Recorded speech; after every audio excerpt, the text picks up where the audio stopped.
People who know me personally are aware of what I've experienced and how my life is going now. A strong, independent woman as they perceive.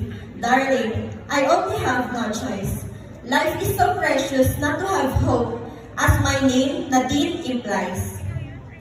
The only thing that gave me the strength and courage to go on in this challenging life of mine, and I think was my only option when I doubted myself, was to pray and seek the guidance of the Lord.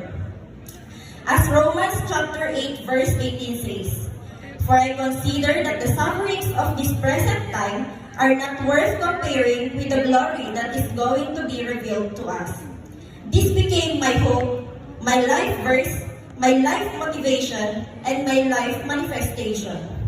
When the exam was over, one of my prayers was, "Lord, bigyan mo ako ng chance na i-share yung testimony ko on how amazing you are in answering my prayers, and on how blessed and loved I am as your child."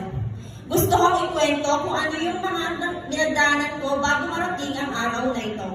And here I am today, speaking in front of all of you.